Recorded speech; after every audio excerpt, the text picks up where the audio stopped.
quero compartilhar com você hoje a respeito do tema os efeitos de Pentecostes, melhor, os verdadeiros efeitos do Pentecoste. Convido você a abrir a palavra em Atos capítulo 2, os verdadeiros efeitos do Pentecoste, ou do Pentecostes. Atos capítulo 2, eu vou ler apenas os 4 primeiros versículos e vou pedir que você mantenha a sua Bíblia aberta e à medida que nós vamos avançando, nós vamos procurando extrair lições deste texto, de todo o capítulo 2. Eu espero resumir em 30 minutos, tá bom, pastor? 30 minutos. Capítulo 2 de Atos. Ao cumprir-se o dia de Pentecostes, estavam todos reunidos no mesmo lugar. E de repente veio do céu um som, como de um vento impetuoso, e encheu toda a casa onde estavam assentados. E apareceram distribuídas entre eles línguas como de fogo, e pousou uma sobre cada um deles. Todos ficaram cheios do Espírito Santo e passaram a falar em outras línguas, segundo o Espírito lhes concedia que falassem. Irmãos, é bem sabido que o movimento pentecostal cresceu extraordinariamente no século XX.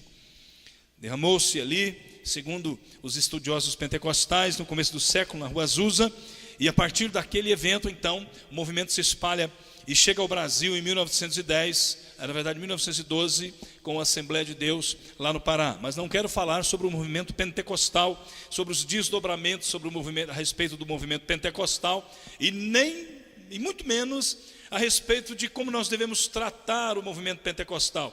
Não é meu propósito nesta noite, até porque eu tenho muitos amigos nas igrejas pentecostais, tenho tido o privilégio de ministrar em muitas dessas igrejas, mas eu quero me ater somente ao texto das Escrituras. O que a palavra de Deus diz aqui, em Atos capítulo 2, segundo a minha maneira de interpretar, segundo eu penso, segundo eu interpreto.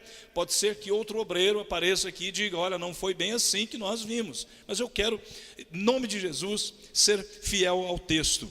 Queridos, há muitas lições que nós podemos tirar. Presunção imaginar que em 30 minutos a gente pode tirar todas as lições que esse texto contém. Mas eu queria tirar algumas lições e fazer algumas afirmações a partir desse tema, os verdadeiros efeitos do Pentecoste. O primeiro desses efeitos aparece à medida que essa simbologia, e veja, você tem aí no versículo 3, e apareceram distribuídas entre eles línguas como de fogo, e pousou uma sobre cada um deles. Esta realidade foi uma das batalhas travadas pelos reformadores, a partir de Martinho Lutero, quando Martinho Lutero afirma o sacerdócio universal de todos os crentes. Repare, uma língua como que de fogo pousou sobre cada um deles. É bom nós lembrarmos que se eu parto do princípio que esta comunidade é composta de 120, segundo o texto do capítulo 1 afirma, e não apenas os 12, nós temos neste ambiente Maria, mãe do Senhor Jesus Cristo, Maria Madalena. As duas Marias têm histórias completamente diferentes. Elas têm passado completamente diferente. Maria, mãe de Jesus, tem uma experiência com a presença do anjo do Senhor, ali nos capítulos iniciais, no capítulo inicial de Lucas. E Maria tem uma história completa e totalmente diferente se comparada com Maria Madalena. A palavra de Deus diz que de Maria Madalena foram expulsos 7 demônios. Então, nós vemos que uma língua pousa tanto sobre a vida de Mateus, como sobre a cabeça de Pedro, como sobre a cabeça das mulheres. Eu acho que a gente precisa resgatar. Embora a Igreja Presbiteriana do Brasil, e eu concordo plenamente, nós temos uma liderança composta de homens, nós precisamos resgatar a doutrina do sacerdócio universal de todos os crentes. É preciso que cada um de nós assuma não apenas o nosso privilégio, mas a nossa responsabilidade diante do Senhor. Eu e você precisamos saber que temos funções específicas. Irmãos, eu tenho um chamado, e eu não tenho dúvida que eu tenho um chamado para trabalhar apoiando a igreja local, tanto quanto apoiando o movimento missionário, eu não tenho dúvida quanto a isso. Mas tem algumas realidades do universo evangélico que eu não me dou bem. Não porque eu sou menos santo do que qualquer outro que realize esta função, mas porque Deus tem me dado determinados dons, Deus tem escrito a minha história, Deus tem me feito com determinado temperamento que eu encaixo num determinado ministério. Cada um de vocês precisa entender isso. Uma língua pousou sobre a sua cabeça, meu irmão. Você não pode ter dúvida quanto a isso. Maria Madalena não pode ter dúvida quanto à sua importância num determinado ministério que eu não sei exatamente qual foi. Exatamente não sei de maneira nenhuma qual foi. A grande realidade é que a reforma protestante, muitos reformadores morreram por conta disso, deram a sua vida por conta disso, para que essa doutrina fundamental fosse resgatada, a do sacerdócio universal de todos os crentes. A palavra de Deus, o Senhor Jesus afirma claramente que o Senhor não nos dá o Espírito por medida, não nos nega o seu Espírito e distribui os seus dons segundo lhe apraz, e nenhum de nós fica de fora. Uma língua como que de fogo pousou sobre cada um deles. A simbologia é fortíssima, apontando que cada um daqueles irmãos precisa tomar consciência de que não é mero adereço, de que não é um mero coadjuvante, de que, resgatando a doutrina do corpo de Cristo, Paulo escrevendo aos Coríntios, se um membro, por mais desprezível que nós o consideramos, se um membro sofre, todos nós sofremos. Então a primeira lição que eu gostaria de extrair deste texto é a importância que você e eu temos, você individualmente, você como casal, você como família, mas você individualmente. Essa é uma decisão que você precisa tomar. Essa é uma reflexão que você precisa fazer. Quem sou eu no corpo de Cristo? Qual é a minha responsabilidade? Onde eu me encaixo? Quais são os dons espirituais que Deus tem repartido comigo? Porque não importa qual tenha sido a sua história, Maria Madalena, Maria mãe de Jesus, Pedro, Tiago, João, Mateus, cada um deles com um passado completamente diferente, mas todos eles completamente envolvidos pelo Espírito de Deus e marcados e selados. E esta é a primeira lição. Você precisa ganhar consciência. Não é possível que nós voltemos sutilmente aos tempos do clericalismo romano. Nós não temos essa divisão nas nossas igrejas. Nós, vez por outra, usamos a expressão laicato, usamos a expressão leigo para se referir ao ministério dos crentes comuns, mas não é uma linguagem que devamos usar. O fato de eu estar aqui ministrando não tem a ver com uma superioridade intelectual ou espiritual de minha parte em relação a você. Em hipótese alguma, é apenas uma função. Cada um de nós é fundamental para o avanço do reino de Deus. Irmãos, quando nós trabalhamos com palestra e um curso que nós ministramos chamado Atos de Deus nos Atos da Igreja, nós procuramos pelo menos mostrar com muita clareza que o movimento missionário não é feito apenas daquele que vai, daquele que está na linha de frente, mas é daquele que envia. Eu me lembro de uma ilustração, eu não sei se eu li, se eu ouvi, mas de um testemunho de um soldado, de um paraquedista na Segunda Guerra Mundial dos Estados Unidos. Então ele visitava as igrejas para testemunhar a respeito dos livramentos de Deus. Ele havia dado milhares de saltos, e todos com muita segurança, estava lá, inteirão. E ele começa a reparar que alguém, assim, num dos bancos, começa a se emocionar, e começa a reagir de forma diferente, de forma distinta. Terminou, e aí eles se encontraram, e aí o pregador, aquele que testemunhara, fala assim: eu reparei, meu irmão, que você reagia de forma diferente, já era um senhor. Falou: pois é, nós fazíamos parte do mesmo batalhão, você não está lembrado de mim. E ele se aproximou e falou: mas na verdade eu estou começando a me lembrar de você. Você era quem preparava o meu paraquedas. Você era quem preparava o meu paraquedas. Quem é mais importante? Quem é mais importante? Quem é mais importante? Aquele pastor que envia, aquele pastor que investe para doutrinar a sua igreja e para encorajar a sua igreja e para ensinar a sua igreja a respeito de sua responsabilidade e vocação missionária? Aquele que envia, aquele que prepara, qual é mais importante? Aquele que vai ou aquele que sustenta financeiramente? Não há graus de importância, a distinção de chamado. A distinção de chamado, mas eu não sou menos importante do que aquele que está na frente de batalha. A primeira pergunta que o pastor Marcos Agripino, que é o executivo da Agência Presbiteriana de Missões Transculturais, me fez na quinta-feira. Eu estive lá com o pastor Ezoil, e na conversa particular que tivemos com ele, ele me perguntou: você tem chamado para o campo missionário? Eu não tive nenhuma dúvida, eu falei: eu não tenho. Irmãos, eu nunca tive chamado para o campo missionário, pelo menos eu nunca senti isso. E eu não me sinto menos importante, porque eu tenho um chamado para um determinado momento, nesse processo de formação, e de preparo e de envio missionário. Nós fazemos parte de uma rede da graça, queridos. Cada um de nós faz parte da rede da graça, que é lançada sobre os povos, que é lançada sobre a vizinhança, que é lançada sobre a paróquia, que é lançada sobre a cidade. Cada um de nós faz parte da rede da graça. Sobre cada um de vocês já pousou uma língua de fogo, dizendo o seguinte: você é meu, você está cheio do Espírito Santo de Deus e eu quero usar a sua vida. Segunda lição que eu gostaria de tirar, a partir do versículo 5. Ora, estavam habitando em Jerusalém judeus, homens piedosos, vindos de todas as nações debaixo do céu. Certamente aqui é uma hipérbole, essa expressão de linguagem usada para exagerar, para poder cravar de maneira mais profunda a lição. Aqui nós temos todas as nações debaixo do céu. Não são todas as nações, obviamente, todas as etnias, mas engloba ali as regiões da bacia do Mediterrâneo e algumas regiões um pouquinho mais distantes. Quando, pois, se fez ouvir aquela voz, afluiu a multidão, que se possuiu de perplexidade, porquanto cada um os ouvia falar na sua própria língua. Estavam, pois, atônitos e se admiravam, dizendo: vede, não são porventura galileus todos esses que aí estão falando?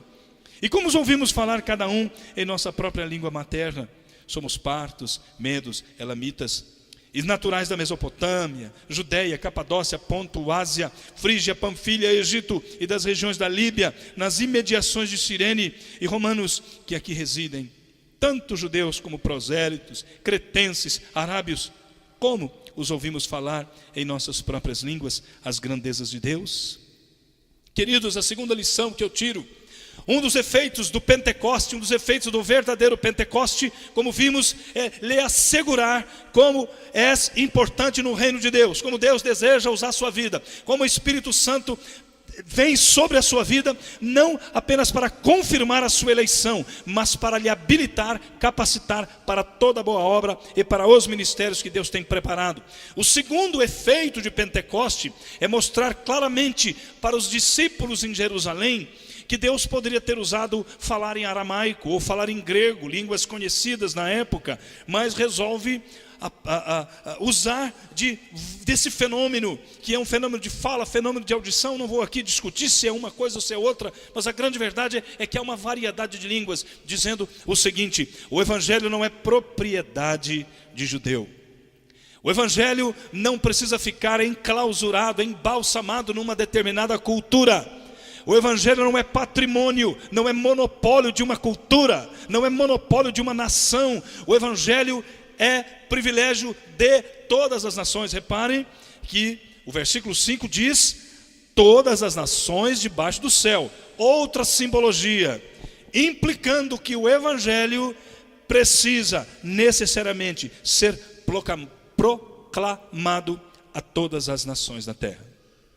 Capítulo 7, versículo 9 de Apocalipse: vi e eis uma grande multidão que ninguém podia enumerar, de todas as nações, de todas as tribos, de todas as línguas, de todos os povos, todos em pé, vestindo vestiduras brancas, diante do Cordeiro, diante do trono do Cordeiro, com vestiduras brancas, com palmas nas mãos. Esta é a visão de Deus, esta é a visão do futuro, esta é a visão que Deus dá a João, para enxergar o que o reino de Deus, qual é a amplitude do reino de Deus. Irmãos, a despeito de o texto afirmar que haverá crentes de todas as nações, essa afirmação precisa ser acompanhada por outra, de que ainda hoje há mais de 6.000 povos não alcançados, inclusive no Brasil. No Brasil são mais de 10.000 comunidades ribeirinhas, no Oceano Amazônico são mais de 2.000, ou quase, pelo menos 2.000 comunidades quilombolas. São centenas, se não milhares de pequenas comunidades e pequenos assentamentos nordestinos sem presença evangélica, ou com menos de 1% de evangélicos. São 121 etnias indígenas sem presença do evangelho. Os mais ricos entre os ricos, os mais pobres entre os pobres, tribos urbanas e bolsões de resistência dentro das nossas próprias cidades. Queridos, quando eu estava em Santos, eu estava com meu filho, Guilherme. Guilherme sempre foi muito interessado no evangelho, e nós paramos numa rua chamada Rua João Pessoa, em Santos, esquina com a Rua Amador Bueno. O carro parou, nós havíamos deixado o irmão que ia fazer uma compra, eu parei no estacionamento. Eu apontava para o Guilherme algumas escadas, e no começo dessas escadas, na calçada, havia algumas mulheres. E eu dizia: filho, aquelas mulheres, você sabe quem elas são? Sei, pai, sei. Elas são prostitutas. Pois é, filho, elas são prostitutas. Estas mulheres não vão visitar as nossas igrejas. E muitas delas, se forem visitar as nossas igrejas, serão desprezadas e serão excluídas. Quem vai falar de Jesus para essas mulheres? E eu dizia: meu filho, eu não estou dizendo isso sem conhecimento de causa, porque amigos da primeira igreja batista de Santos fizeram um ministério extraordinário na região da Boca do Lixo, em Santos, ali na zona portuária, e prostitutas que eram da 3ª e 4ª geração. A avó havia sido prostituta, a mãe era prostituta, a filha era prostituta, e ali havia prostitutas grávidas que dariam à luz a uma menina que seria criada neste ambiente. Quem alcança esse povo? Sena, grave esse nome, Comunidade Evangélica Nova Aurora, uma missão de gente querida que ministra na Rua Aurora e nas vizinhanças ali na Boca do Lixo, em São Paulo. Nós precisamos saber dessas coisas. E mais uma vez, queridos, pode ser que nenhum de nós seja chamado para esse ministério, mas nós somos chamados, pelo menos, para estar atentos àqueles que são chamados para esse ministério. Orar por eles, visitar, chamá-los para testemunhar, apoiá-los financeiramente. Há muitos povos, há muitas tribos em nossas grandes cidades, e até mesmo nas nossas cidades pequenas, e o evangelho não foi dado para ser consumido até o fim por nossas igrejas, nas nossas culturas e nos nossos guetos. O povo judeu que ali estava, os discípulos, os primeiros discípulos, todos eles eram judeus, e eles imaginavam certamente que o evangelho era patrimônio deles. E este é o significado das línguas faladas aqui. Língua não é confusão, nunca foi confusão. Aqui é uma clareza impressionante, uma nitidez impressionante do significado das línguas que são faladas ali. Eles dizem: como os ouvimos falar em nossas próprias línguas as grandezas de Deus. Acabamos de cantar o meu cântico preferido: de todas as tribos, povos e raças, muitos virão te louvar. Mas Romanos nos diz: como crerão naquele de quem nunca ouviram falar? Como ouvirão, se não a quem pregue? Como pregarão, se não forem enviados? Percebe a linha, percebe a rede, percebe o ciclo.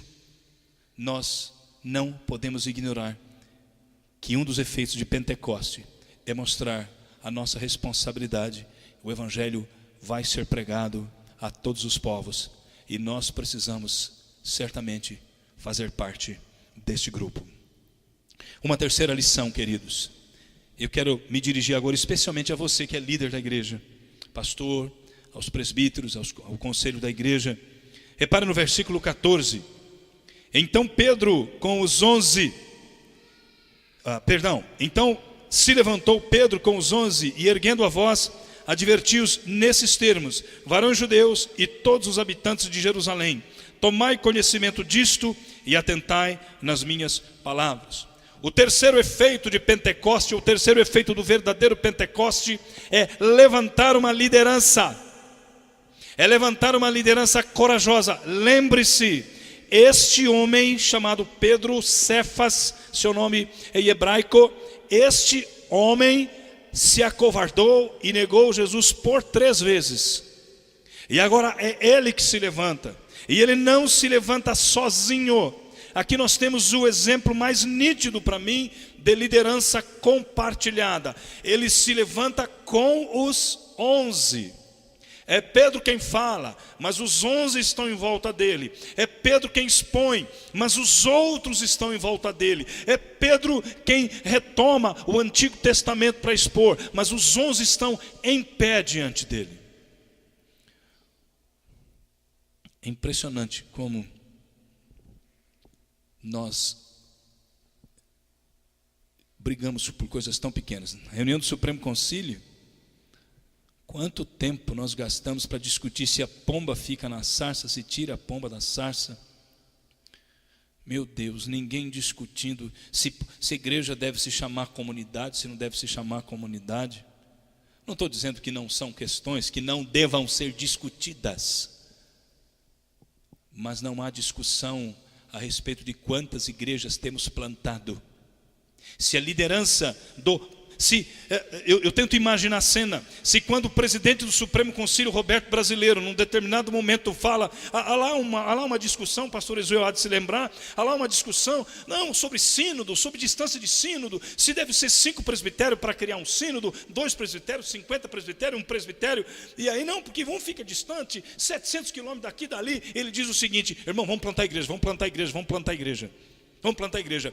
E eu fico pensando o seguinte: quando ele se levanta para falar isso, se ele se levanta sozinho, ou se aqueles que fazem parte da mesa executiva se levantam com ele. Quando o seu pastor se levanta para ganhar a cidade para Jesus, qual vai ser a sua atitude? Vai levantar com ele e vai falar: Qual é a atitude da liderança? Terceiro efeito de Pentecoste é uma liderança corajosa, ousada e, sobretudo, uma liderança compartilhada. Pedro não está sozinho. Pedro está com os 11. Quando a liderança da igreja está dividida, se a liderança da igreja não é corajosa, e se essa liderança tem apenas um homem corajoso, mas se ele está sozinho, queridos, eu gostaria que você se lembrasse do pedido, do clamor do Senhor Jesus Cristo, Jesus de Nazaré, o Filho de Deus, no Getsêmani, quando Jesus suplica aos seus discípulos, Pedro, Tiago e João: ficai aqui, vigiai, orai, porque a minha alma está triste até a morte. O Senhor Jesus não realizou o seu ministério sozinho, foi um ministério compartilhado. A Trindade excelsa, a Trindade santa, não realiza os seus propósitos de forma isolada, mas de forma compartilhada.